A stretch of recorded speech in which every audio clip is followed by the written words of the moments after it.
Top Bed Talk. So that's the official close of EBPOM London 2020.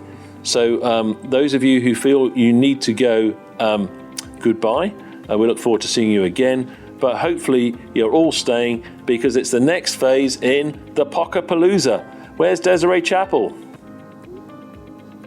POCAPALOOZA, here we are. You guys got me? We got you. All right, great. Oh my gosh. Well, you guys are down there in London with EBPOM, but we are still going strong with the POCAPALOOZA. Congratulations to the entire EBPOM team for a phenomenal meeting. I have to tell you, Monty, when you were going through the stats, I was a little verklempt. So you were emotional this morning. I was a little emotional this afternoon. It's quite the feat. Little did we have any idea 2 months ago when we started planning all this that it would turn into what it did. So 2 years of educational content and learning. If my maths is right, it's over 2 years of total video watching time. 159,219 page views and 8,140 unique visitors. That's not visits, that's visitors. I mean, that is, well. And I know that we were getting people from all over the world. Yes, we were. We were getting people from all over the world. This is not first world. This is not, just in the UK, United States, or Australia. It's, Africa, the Middle East, Asia, kind of all over. So thanks to everyone. It's a global POCAPALOOZA. So it is. So remind us again about the T-shirt. What's the story, Desiree? So POCAPALOOZA, Monty, the fabulous idea to bring perioperative care to the world.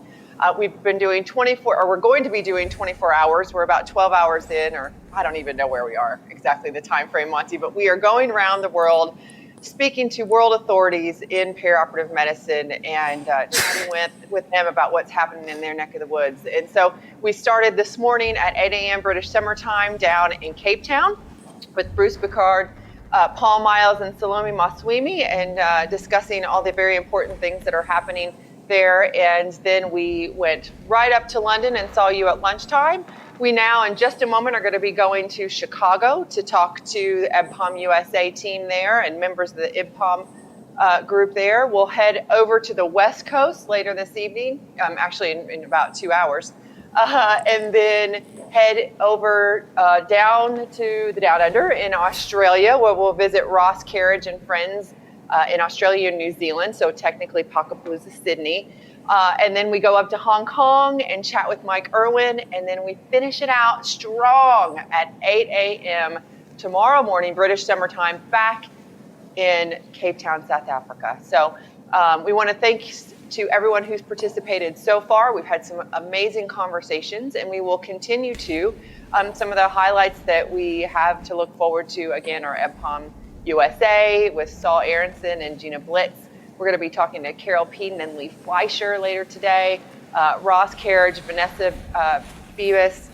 We have Jackie Close, Dave Story, Joel Simons, Mike Irwin when we go to Hong Kong. So all big names in perioperative medicine and fantastic conversations coming up, I know it. So Monty, it's been a big day. It has. I'm struggling just a little bit. I've been up since 1 a.m. local. well done, you, and hopefully you'll get us around the world. We might have a snooze at some stage. Although we do have a great live entertainment program tonight and pre-recorded program with about 18 separate acts. The first one starting at about 6 o'clock on our headline. Jeremy Sassoon is on just not long after we go to the west coast of America, after we go to Los Angeles to see Carol and Lee. So I just want to, I don't know if you can see them at the moment, Desiree, but also in the studio is Mike and Denny. So I hope they can say hello. Great. Oh, yeah, still there. Great. Hey, guys. Hi, we're still here. You're here. You're like, we're still here on stage. It's awesome. Thanks, guys, for sticking around. We'll invite Saul and Jeanna Blitz here in just 1 second. I wanted to make one more plug, and maybe someone can give me an update. I was looking here in just a moment, that everything that we're doing for POCAPALOOZA is raising funds for the African Perioperative Research Group. Now, Monty, when we set this up, we were just reaching for a goal of about 2,000 pounds, yeah? We were. Have you had an update? Because I'm just about to get an update. You carry on and I'll get one for you in a second. Let's see. Oh, I think that beat you. 6,550 pounds so far. Woo. Excellent. Let's get that up. Let's get that. Come on. Well done, everyone. Let's get that above the 10,000. We can do that. Convert that into rand. That's we can get to $250,000 rand if we try hard tonight. Come on, we can do it. We can do it. 8,140 people, of which about 7,000 of them or so had a free ticket. Let's just at least have £1 each. Come on, we can do it, guys. Yeah. Totally do it. So you can find more information about that in the AIB Portent. I know someone said they were searching around. I know just at the very top of the platform, I'm pointing to it because I have my monitor over here. At the very top up here, you can you can click through to the Just Giving page. So please, please, please open your minds through everything that we've been doing. Open your hearts to what you've been hearing about. And open your wallets, because that's what it's going to take. So Monty, moving on, it's my pleasure to bring in our guest from EBPOM USA, from Chicago, USA. We have Saul Aronson, friend of the EBPOM family, and Jeanna Blitz, both from Duke University. Firstly, Monty, Mike, Denny, Mark, all of those in the London studios, well done. Just, from our vantage, it was wonderful, beautiful, informative, and knowing what we know, how to make chili, it tasted really, really good. So good on you, good for you. Congratulations. Thank you. That comes straight back on something you said there, Sol. In our wrap, we forgot to mention straight off the bat, we remembered him at the beginning, Mark Hamilton, who should have been sitting here with us, but he's holding up the National Health Service at the moment while we indulge in this frippery in West London. So he's taking one for the team, so as to speak. So we'll all extend our love to Mark. Sorry, back to you, Desiree. Well, it's received and it's bouncing right back to you. So as you can see, I'm really happy to be here in Chicago via Durham with my partner, Jeanna Blitz, and what can we say? We're really, really excited to see EBPOM London over, and we're really, really excited to get back on this horse in about 6 hours to prepare for EBPOM Chicago. That's right. Well, let's talk about EBPOM Chicago in just a moment. So for those around the world that may not be familiar with you or your work, tell us just a little bit more about yourself and what you do there at Duke. Father of two, devoted husband, pretty good golfer. So that's relative. Oh, he's a comedian. I don't know if Monty will say. Yeah, it's great. It's very funny, Sol. We've been, pretty progressive here in Monty, this is Rob. Durham, we have an issue with feedback University on Joanna's mic, so they're just doing some pushing, work I guess, that the end. So boundaries Joanna on is what temporarily we muted. Gotcha. believe in a visionary way should be perioperative Desiree care. does not know that, so we able to get now a for message the to her. last 5 to going on 6 years have been running what we've termed the past clinic. We were able to describe that sort of recipe for standing up that clinic a couple months ago. It was published in the Anesthesia and Analgesia Journal. So it's a new approach to really changing the paradigm from just evaluating a patient and sort of passing that information forward to the receiving team to help them better understand what kind of risk profile a patient might bring to the operating room. Rather, we take a much more proactive, progressive approach to identify those chronic comorbid conditions and try to bend that curve. We try to modify that which is modifiable. And 6 years into it, we've been able to accumulate some pretty, excuse my French, badass data. And we talked about that a little bit, earlier in this session a few days ago. And we continue to accumulate that. So we're pretty bullish on it. I think we will continue to accumulate our data and continue to wash and clean and beat up that data to make sure that our messaging is credible. But I think so far it's a pretty exciting story. Go ahead, Nick. All right. Well, it looks like we have. Oh, go ahead, Monty. I was going to say they're just getting a fix for Jeanna because there was some feedback challenges, but it's settling down now. I think. Yeah. I think we were trying to join from the same room, which sometimes is part of the challenge we were too. On the border of social distancing. So we had to. I made a quick trip back to Durham from Chicago, and boy, are my arms tired. But I'm back now. Jeanna, thank you so much for joining us and playing along with us. I know it's all, this whole thing has been super exciting, but there's been a lot of unknowns about it. So when we said, hey, you want to play along, you said yes. So that's great. Thank you very much. Perioperative medicine, right? Can I just sort of tee up Jeanna a little bit? So we are so lucky here at Duke.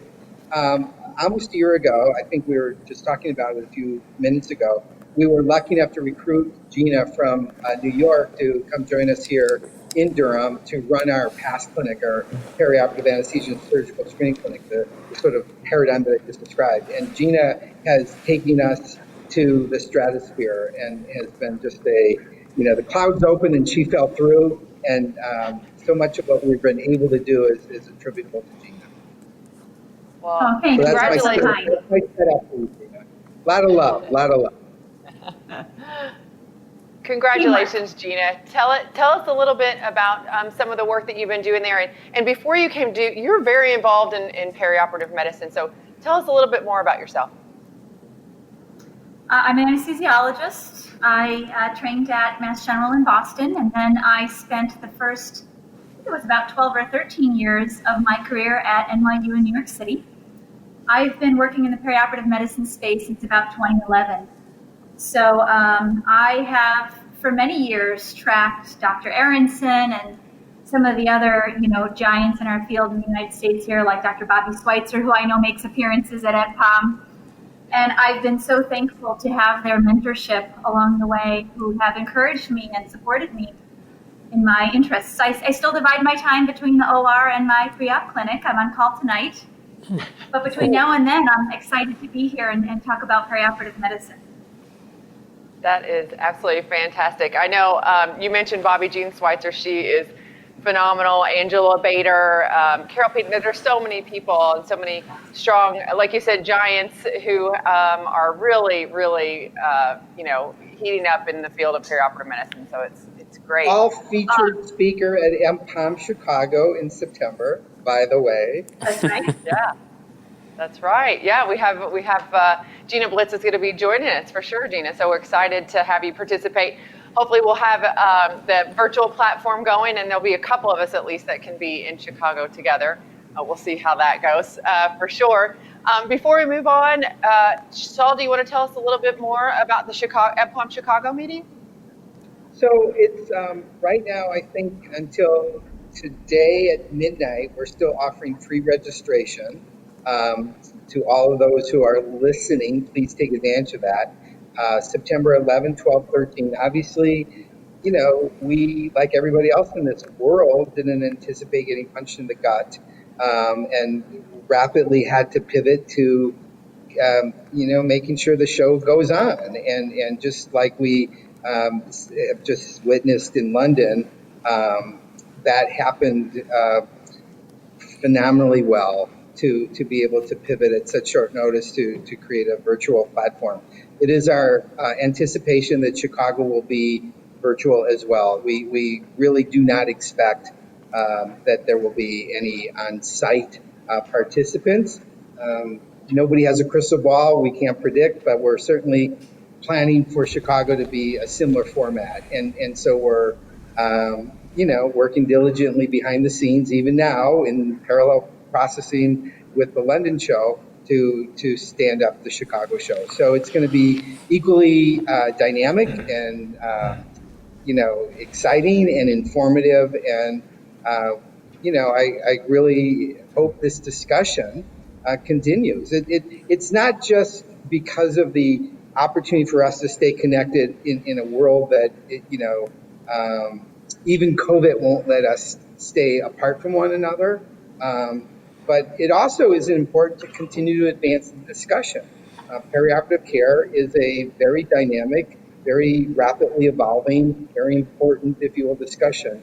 And this is just our way in the EPOM sort of vernacular to keep that discussion going and to keep it meaningful. And so Chicago, September is our next chance to do that. So, Sol, we were hoping that by Chicago we would be having some form of hybrid event. And by that I mean that we were hoping that we would be able to gather as a limited size group here in the United Kingdom. We doubt we'd be coming to Chicago, but that we would form a sort of spoke to your hub, and that hopefully that people would be able to gather in your hub, and that we would get some of our traditional groupings around the world to have gatherings too. So we've held UK meetings, EPOM meetings in Newcastle before, in Exeter in the West Country before. We obviously have our Ireland meeting, our Hong Kong meeting, we have our friends in Cape Town.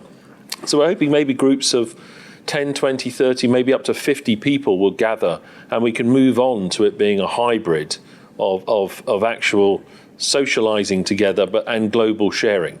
And I hope, really hope that that's the way it will go next. I, as much as I feel the same way, and I think, I was catching the sort of ending commentary of the EPOM official session, and you were inviting Denny and others to sort of weigh in on what the world will look like, as we all presume to know that. And of course we don't. But I do think that there will be a new definition of normal, and these meetings will likely take on that sort of complexion. It would be wonderful if by September we can have that core group of 50 or who knows, maybe more, gather in these little pockets around the world. The virus has its own opinion about that, and we have to defer to the will of the virus. But eventually we'll get back to what we presume to be normal.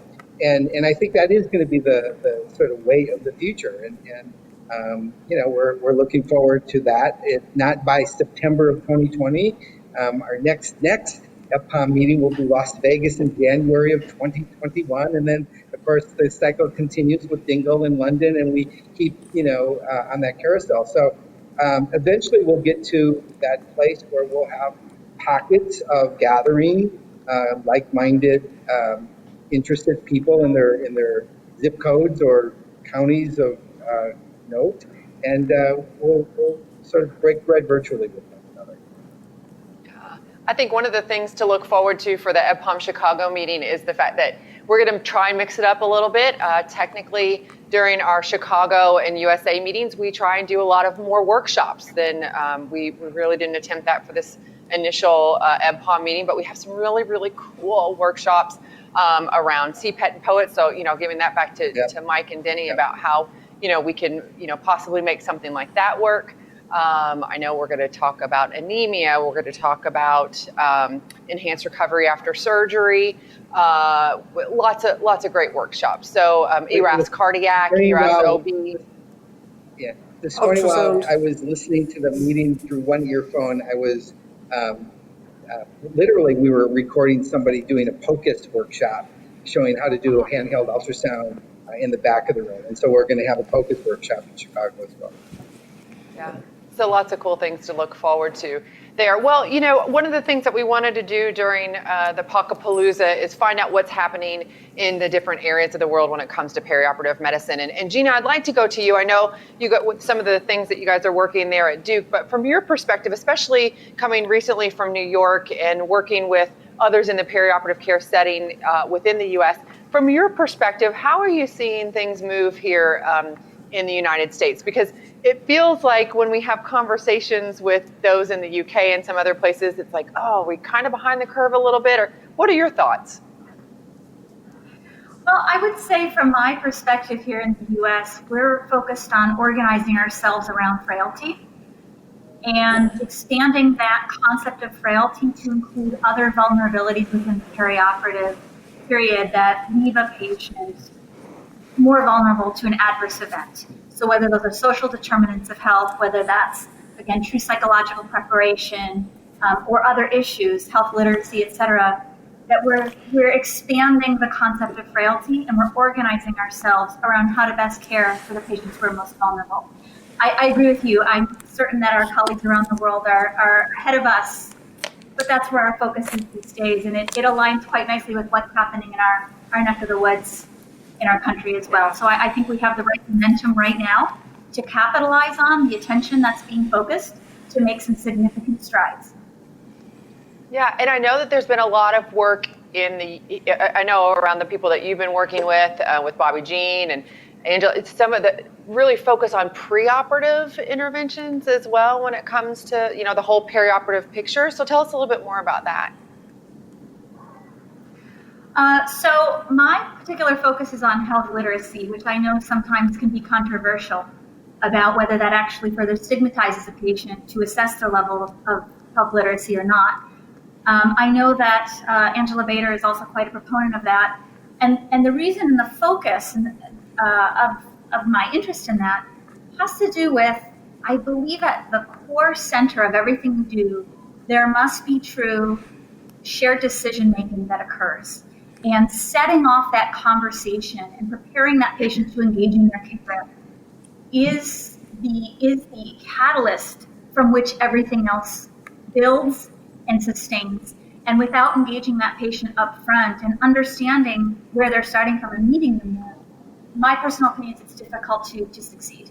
So I would say that we're focused on shared decision-making and goals of care conversations and techniques to partner with the patient in their care and then engage them further and bring them up, rehabilitate their level of preparation psychologically, mentally, socially, to be able to sustain the journey of surgery and recovery.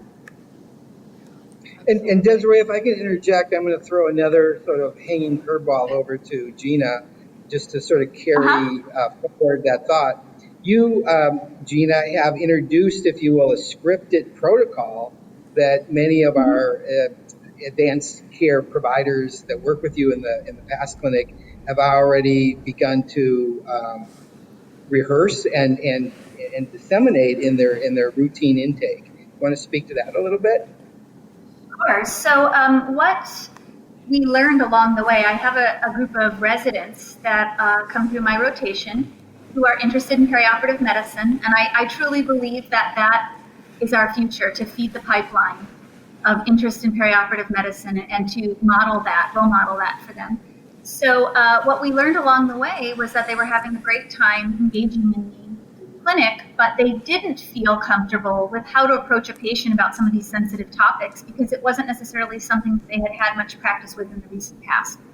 And so what we learned was that the conversations were that much more effective and real when we gave them a sort of template to work off of with prompts about how to approach a patient about sensitive topics, about a recent cancer diagnosis, or about what their goals might be when they have a life-limiting illness, and how they had conceived of themselves continuing to manage symptoms that may extend beyond the surgery despite the fact that they need the surgery.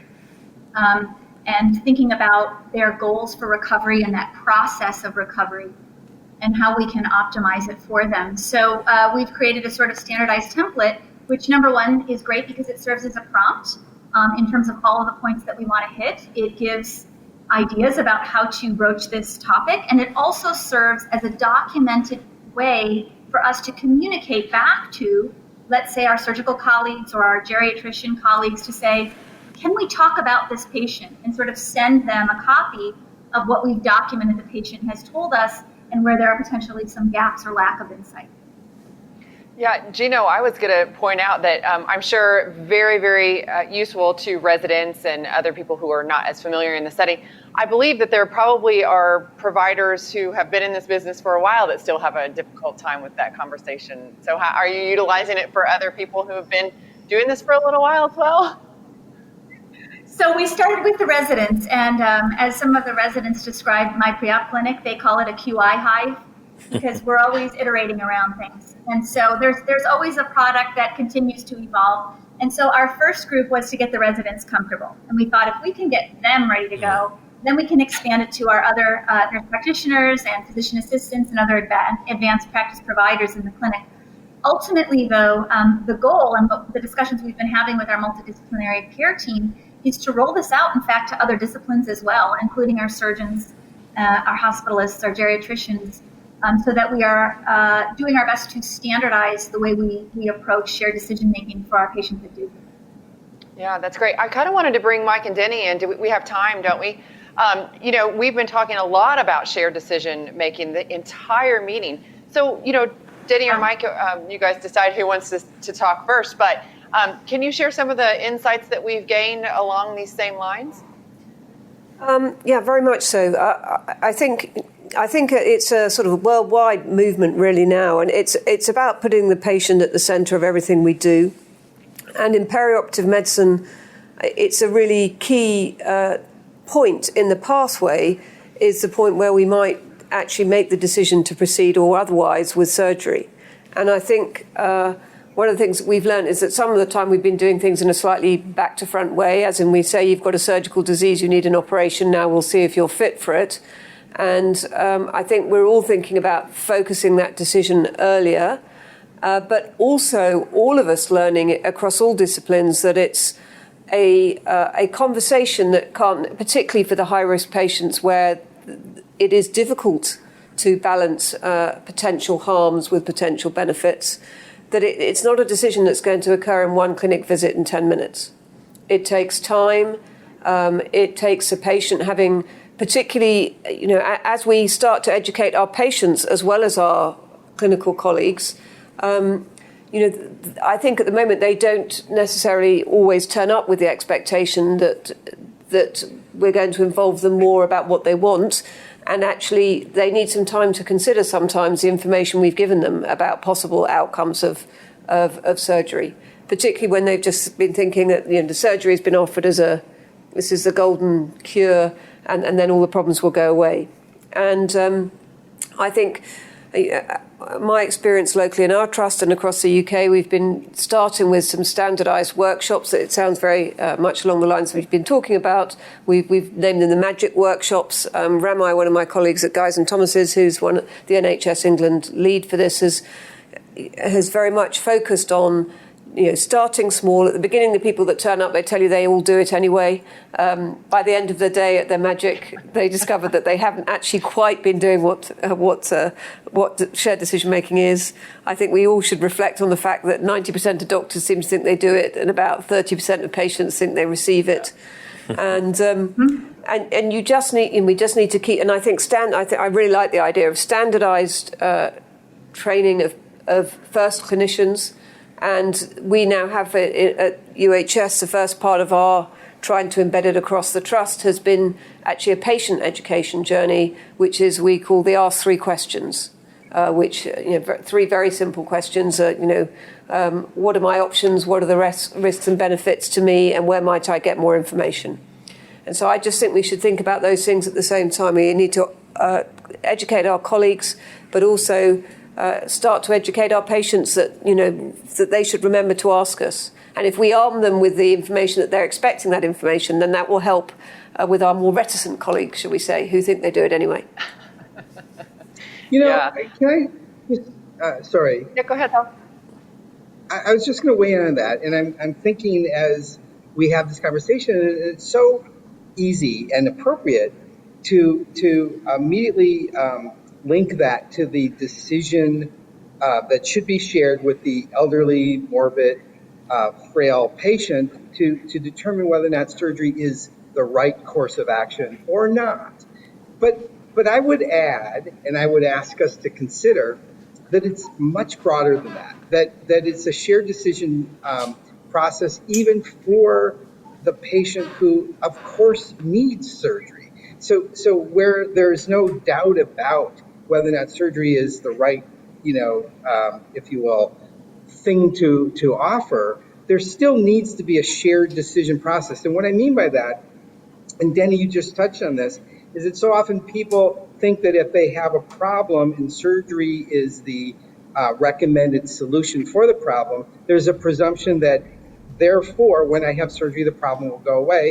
and we're ready to move on. And what is lost in that translation, and this is a paradigm that is pervasive, is that people have to be ready for surgery. It's not that simple to just have surgery and get better, that you have to prepare for surgery. It's kind of like Rocky Balboa preparing for the fight against Apollo Creed. You got to train to get in the ring. And when you train to get in the ring, you'll have a better outcome than if you don't train to get in the ring. So the shared decision making is not just for the decision of whether to have or not have surgery, but it's also to have the patient be invested in their own well-being and to know that they need to do stuff in order to get ready. They may have to go to the infusion clinic to get iron. They may need to take hyperalimentation for a couple of weeks to get their nutrition set up. So they have to buy into it, and that's equally important in a shared decision-making, if you will, context. I would. Okay, and I had go ahead, Denny. So no, I would sort of say I very much agree with you there, Sol. And I think increasingly preparing patients before they even come to either a perioperative medicine, prehab, high risk, whatever sort of clinic, or even just the normal clinics. It's about this pyramid of care as well. At the bottom, there's the universal bit that everybody needs. We all need to know, as you said, you need to prepare for surgery, you need to engage, you need to think about your activity, your diet, your alcohol behavior, your smoking. Everyone needs to know about that, and that's for the rest of their life, not just their operation. And then as you go up the pyramid to the small group at the top where everything about their surgery might be complex, the risks and benefits, the fact that they may need interventions for frailty, anemia, poor fitness, nutrition, and so they may need if they want to go down that path, they need to invest a lot. But I think early, at the point of when they're first referred, giving them information. So we now are going to be sending out with any clinic appointment at our entire trust, not just for surgery, for everything. A patient gets a card that says, ask 3 questions. You should ask, when you come to clinic, you need to come armed with this. What's my condition? What's the risks and benefits of any treatment you're going to tell me? And where can I get more information? And, what do I need to do? At the bottom, what's my side of the contract as well, I think is important from the patient point of view. I think that there are a couple of factors that are probably playing in our favour here. The wind is blowing in our direction. One, I think, is that we have to commend our surgical colleagues for engaging with this and actually engaging very constructively with it. And I think part of that relates to the increasing reliability and prevalence of the outcome data. So they're much more understanding of when it doesn't go wrong, because you need to look at the data to see that, and often that hasn't been available. And I think COVID will have helped us a lot. I think the engagement of the general population with the notion of health risk and risk factors will hopefully change us. And probably the last thing is I think the global Choosing Wisely campaign, the brand formulation is very neat. So the benefits, risks, alternatives, and do nothing approach, which the surgeon seems to like, I think is a really neat formulation. Thank you for that, Mike. Jeanna, I'd like to pivot back to you because everything that they were saying, I saw you. It's like preaching the choir, right? We all believe in this. In the conversation with the giants in the field, as I said, I'm having a great time. Good. Well, one of the things I wanted to ask you is that, Denny and Mike and all you guys, all the conversation that came out of CPOC today and, all over the UK have a real handle on it. Here in the US, where do you see a lot of institutions moving? Because, for me personally, you see little pockets here and there, and you guys have done amazing things at Duke. But, where are we heading? What do you see as the future of that here? One thing that we've been talking about and discussing and trying to make the decisions around have to do with how do we utilize and leverage telehealth capabilities to reach as many patients as possible, while at the same time not suggesting that everything can occur virtually. And so starting to wrap our minds around how do we make this technology work for us in terms of reaching patients who are further away, maybe having more frequent check-ins, what can be done virtually, as well as what do we really need to do face-to-face because the value remains. And so I would say that many of us in the US are having these conversations, both online and off, about, hey, how are you using telehealth? What are your criteria for what you can do and what you don't? And what we've learned is that many of our patients actually quite enjoy telehealth and are even more apt to get on calls with our smoking cessation specialists and our cognitive behavioral therapists by phone, because they're sitting at home and they're feeling more comfortable and they're relaxed. And so there is absolutely opportunity to capitalize on this modality in a way that makes impact for our patients. And then I would caution that there are other times in which a telehealth visit is not enough. Monty, did you want to comment on that? I did. I wanted to comment on the broader subject of training and education as well. I mean, I think from what we've learned from doing this conference is, and a natural partner with all of that is our increasing familiarity with using the technology, communicating this way, and therefore I think we're all going to be much more comfortable now with telehealth. We just have to keep forging and travelling down that path rather than going back to the norm. Could I, because we're coming a little bit up on time, can I just touch on education for a moment and ask Sol to reflect on the first year of the so-called Morpheus Fellowship? And then, I don't know if Desiree's told you her new news, Sol, but if you just reflect on that for a moment, and then she can tell you her news. Well, I'll make my answer brief so we can jump right into the new news. So we is a collaborative between UCL and University of Southampton and Duke. We years ago sort of sat around, the big oak table with a few glasses of beer and other accoutrement, and came up with this crazy idea that we should forge together and bridge our collective sort of spirit and innovative efforts to do something meaningful and this in the world of perioperative medicine. And one of the byproducts of those discussions was to create, so far as I know, the first virtual perioperative medicine fellowship, which utilized the technologies of on-site and online in a combined way to provide this sort of curriculum to those who would otherwise not be able to have a traditional boots on the ground fellowship. And we just graduated our first class of 5 fellows. We had a relationship with North Star Anesthesia to offer this product to anyone, and they were progressive and early and edgy to accept it, and now are the recipients of having 5 graduates from that program, which is very, very rewarding to see and certainly exciting to report. And we're on our way to year 2 with equal vigor. Desiree, please share your news.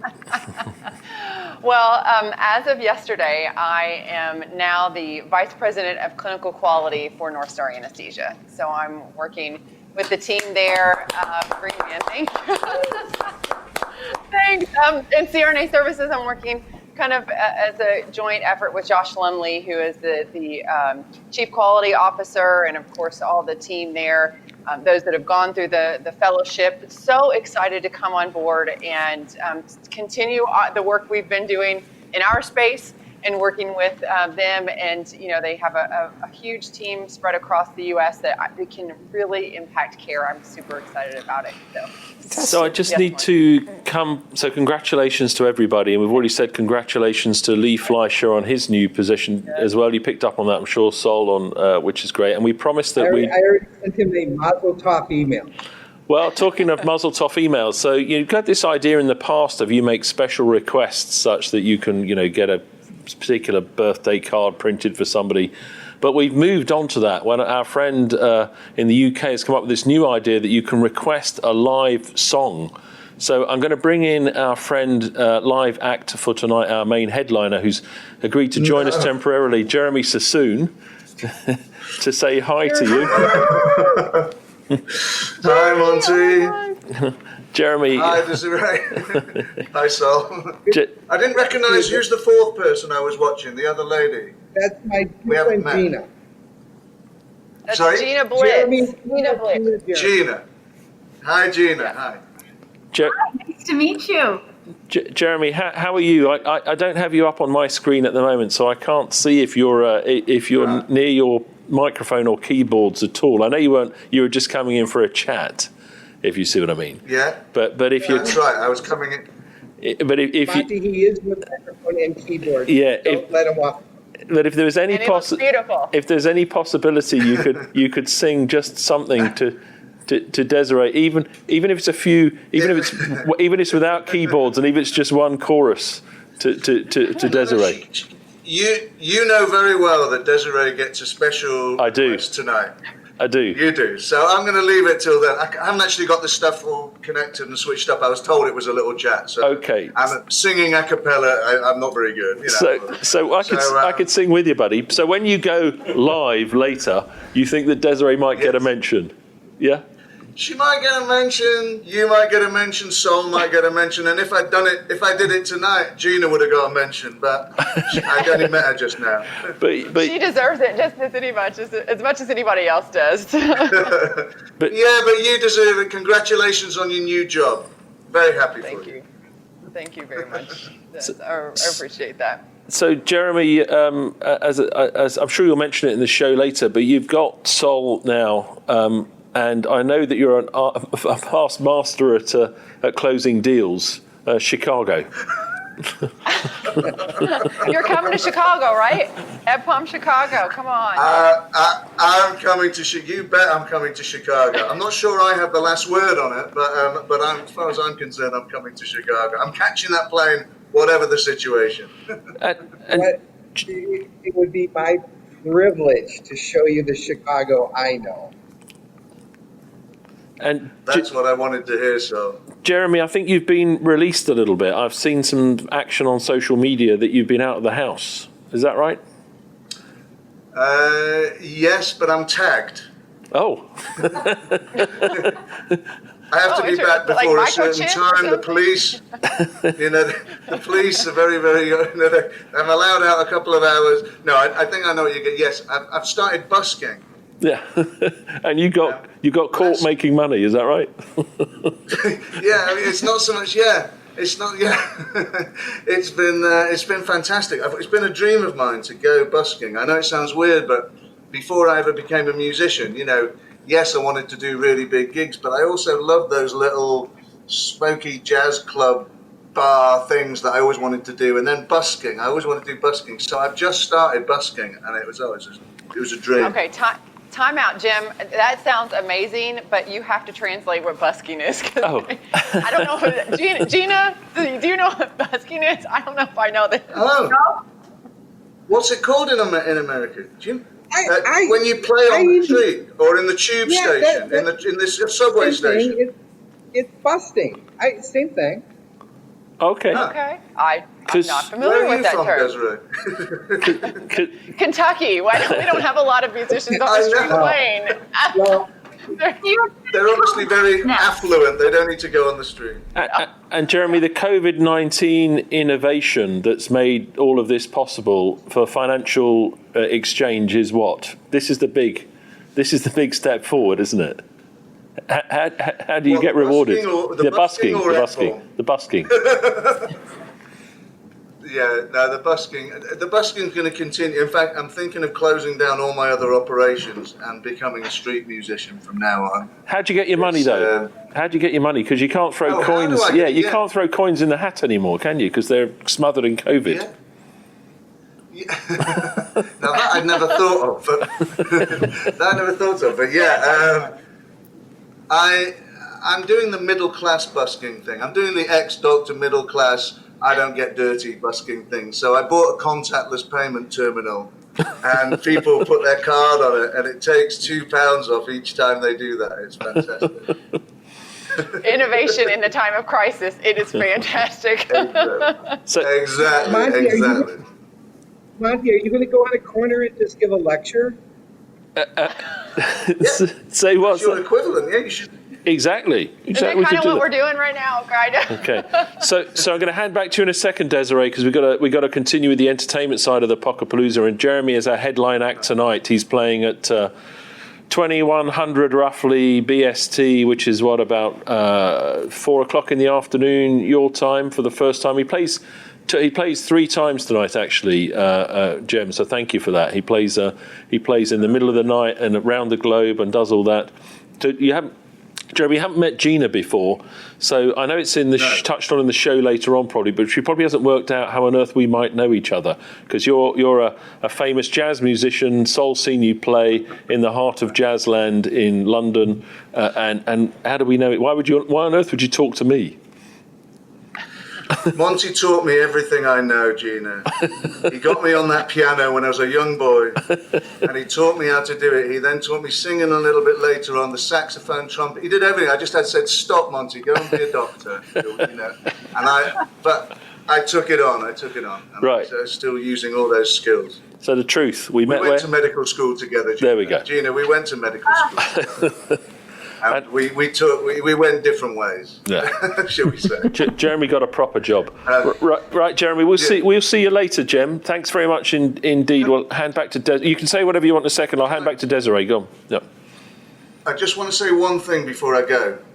I got an email on Facebook about 2 days ago from a young lady called Tricia Richardson, and she says, Jeremy, I'm an anaesthetist in Chelmsford. And I've joined EPBOM, and I've seen your name. We did our house jobs together, and I picked up your first keyboard. I drove you to go and pick it up from the station, your first ever synthesizer, whatever, etc. So this is like, kind of EPBOM's become for me a bit like Friends Reunited or something. It's fantastic. Thank you. I thought she was going to say you picked up her first something else for a second there, Jem. But anyway, back. Okay. Just one last question. What is I've Googled POCAPALOOZA. I can't find anything on it. What is it? Well, we do need our Wikipedia page, Monty. I think we do. We're going to be official after this. Yes. So, the Lollapalooza. I'm sure you're familiar with that, Jeremy. Lollapalooza. Uh-huh. The music festival. So, Palooza being an extravagant festival. Yeah. And POCA is perioperative care. Not possession of a container of alcohol, as Ross Carriage likes to say what he looked up when he looked up POCA. So it is a perioperative care festival for around the world. Thank you. Thank you very much. Thank you. Thanks, everybody. See you, Sol. Jem, good to see you. So good to see you. Bye. Hopefully see you later. Do watch the show. We will, absolutely. Thank you, Jem. Well, Sol and Jeanna, thank you guys so much for joining us. Mike and Denny, thank you guys so much for sticking around, because I know that it's been a very long day for you all there too. Jeanna, I can't tell you how much we are so excited to have you featured at our EPBOM USA meeting coming up in Chicago, and all the work that you're doing. I congratulate you on all of that and can't wait to hear more about it. It's really, I'm sure, going to be impacting care for a long time. So. Great job on that. Thank you so much. I'm excited. Yeah. And congratulations absolutely. to you. Thank you. Thanks so much. Sol, EPBOM USA, where can we find more information? EPBOM.org, and just follow the roadmap to free registration while the clock continues to tick for EPBOM Chicago, September 11th, 12th, 13th. Absolutely. Top Med Talk. Following the huge success of EPBOM Live from London, we're delighted to announce tickets to EPBOM Chicago are now available for Top Med Talk listeners for free. EPBOM.org. Register for free for tickets to EPBOM Chicago. Do this now before the offer expires. EPBOM.org.